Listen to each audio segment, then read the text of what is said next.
Alright guys, so today we're going to be building this cool saw bench that you can saw things on top of and do various load of things using your hand saw, and at the end of the video I'll show you some of the uses for the saw bench. So let's get into the build. So now, to be honest, you'd probably want a wider board than this, but I'm trying to use scraps because I have a load of this pressure treated wood from building the Adirondack chair. So mine is about 14 centimeters wide. Actually, I'll do in inches for you as well.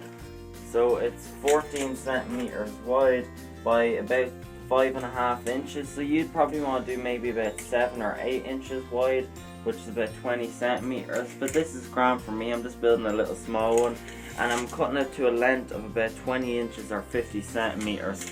So I'm just going to grab my handsaw. I have it clamped in place, and this is all just rough, and I'm just going to cut it down here. I'm not squaring it up at the end or anything, because it's not too important, and I trust my hand tool skills.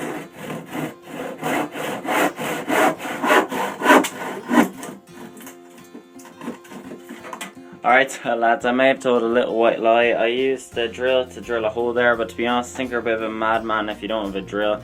And I know even a lot of hand tool woodworkers use power drills because just sometimes you just need them. And I actually want to get one of those like crank drills. I think my granddad has one in his shed, so I might use that one day or get it. And I just drew a curve here, and again from the push sticks I just had just used 2 points. It was one of the offcuts, but I made a really nice curve. So you could, if you're just wanting to use hand tools, you could just do a straight cut and then just cut it with a saw. But I'm going to do curve cuts and then cut it on my bandsaw. Now I would use the coping saw because I want to do like an all hand tools project, but my coping saw blade is completely screwed, so I just gotta do this quickly on the bandsaw. But you can do whatever, and at the end of the day it's whatever gets the job done. Oh, that felt good to do.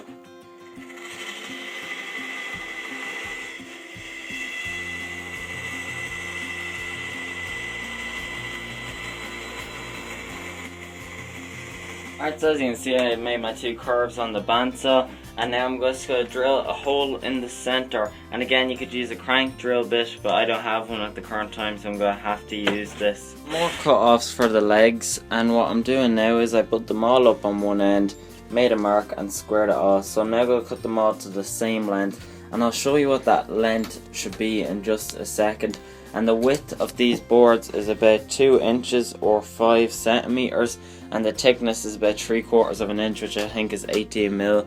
So that's what we're just going to do now. We're just going to cut all these pieces, and then I'll show you what to hole at the back to clamp them all together and keep it down and stop from moving. And I've clamped them all together here, so I'm going to cut them all together at once. So the way I usually do it is I use my finger like this, which probably isn't the safest way, and I know my dad or my granddad used to always use this part of their thumb, the bone, and they'd rest against it like that, and you just take a few back cuts. I prefer doing it this way. It's probably not as safe, but you can't do too much damage with a handsaw. So I'm just pulling the saw back and then cut down.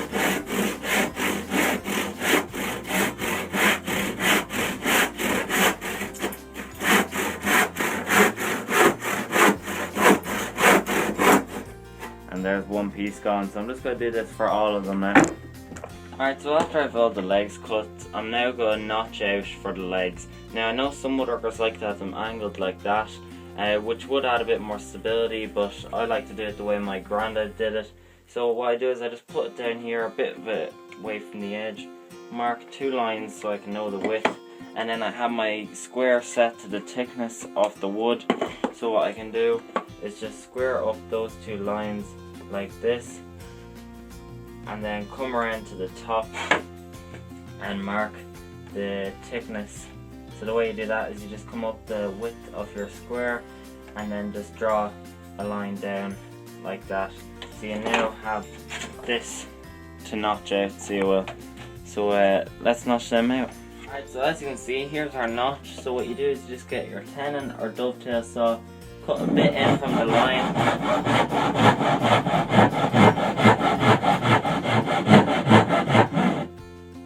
and go down to your mark.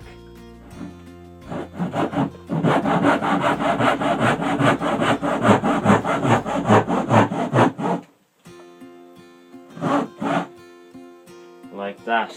And what you can do as well is make a few relief cuts to make it a bit easier. Alright, so the way I chisel this out is I go right back to my line with a big wide chisel and I just score it. So just 1 or 2 little taps. The reason I do this is because I like to have a nice clean flat line at the back, because it just makes your joint fit a bit better. And I'm just going to flip it around and do the same for the other side. And actually when I was notching this out, one of them I hit this too aggressively and split the wood. So just be very careful, because this is delicate work, especially when you're working with a soft wood like I am. That's why working with hardwoods I always prefer when I'm doing joinery, because it's more predictable. So now back on this side, we're just going to get a small chisel and go right up to the top of our piece and just hit it out. So bash that piece out like that.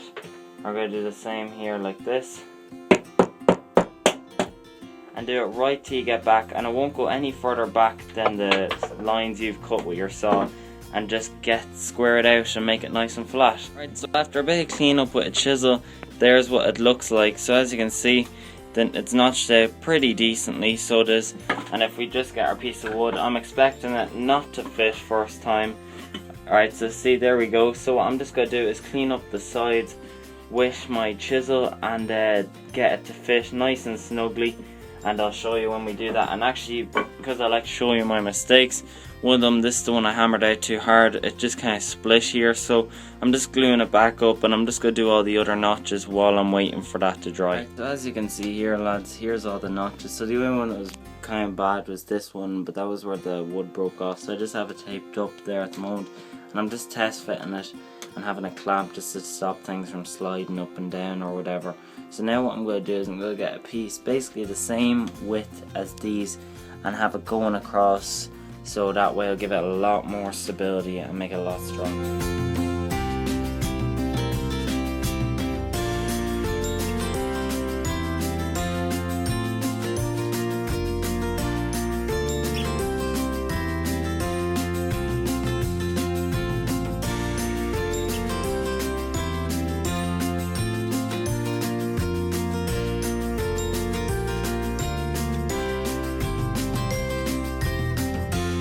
What I've been doing at the moment is just hand sanding my piece with a piece of 120 grit paper. I prefer using my hand, but I know some people like to use a block. And then I've just been using this little hand plane my granda got me just to chamfer the edges a bit so they're not sharp. So I have the notches dry fit. There's one gap in this one. I think I put them in the wrong order, but sure, it doesn't matter. And here's the rest of them, and I just cut these little pieces. To be honest, I probably should have brought this out just a tiny bit more, because it's not completely flush, but sure, it's grand. So this is just a dry fit. So what I'm now going to do is put glue and all those notches and nail it together. So there it all is now. So what I'm going to do is I'm going to put a dark stain on it to make it look a bit older, and then I'll show you some of the reasons why I cut certain things. So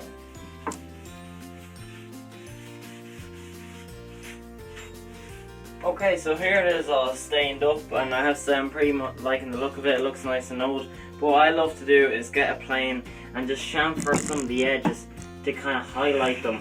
So see, like that, see the way how you just see the contrast, because I just think that looks really cool. So I'm just going to do that, and then we'll be pretty much finished.